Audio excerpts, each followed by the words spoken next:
Israel and Egypt signed a peace agreement in 1979 to end hostilities and normalize relations. Peace has been maintained through two Palestinian uprisings and a series of wars between Israel and Hamas. But now, with Netanyahu vowing to send Israeli troops into Rafah, Cairo is threatening to void that agreement.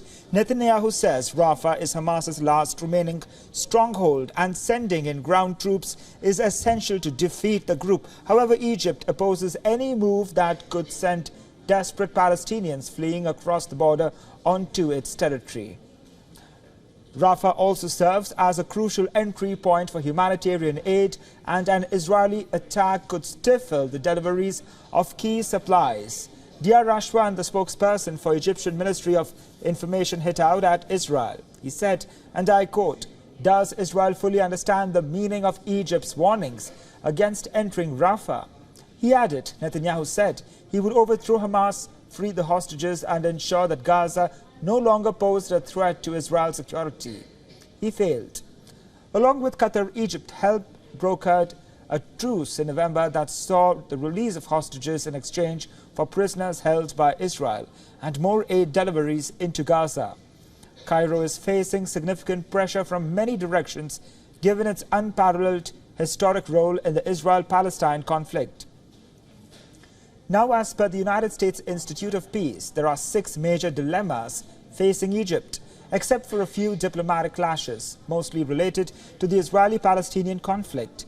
Egypt and Israel have succeeded in maintaining constructive relations since 1979.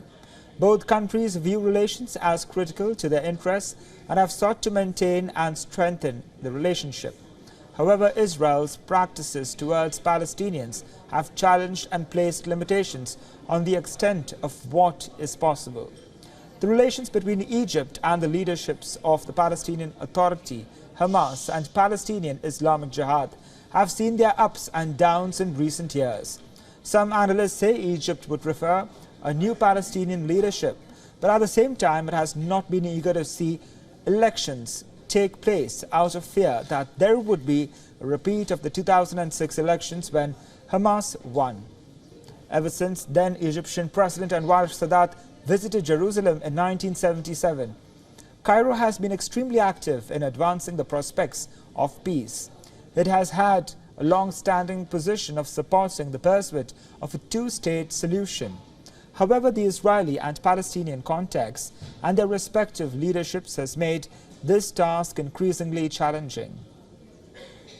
Palestinian refugee issues are complicated as they are linked to historical fears of mass transfer and the liquidation of the Palestinian cause. Egypt considers this fear more justified today, given statements from some members of the Israeli government openly promoting the desirability of Palestinian migration.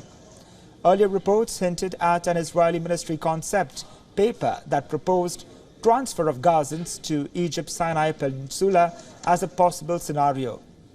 The perception in Egypt and many Arab nations is that Israel wants to get rid of its problems in Gaza and have them become the responsibility of others, particularly Egypt.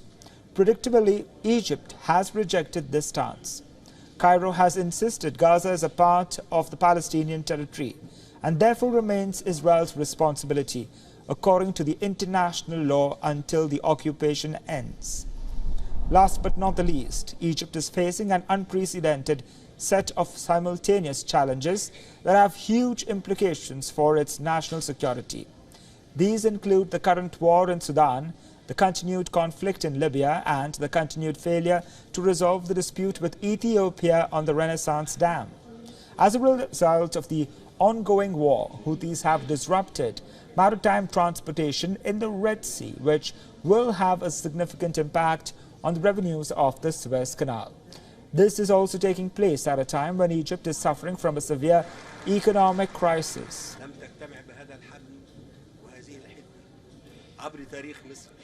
For all the latest news, download the WION app and subscribe to our YouTube channel.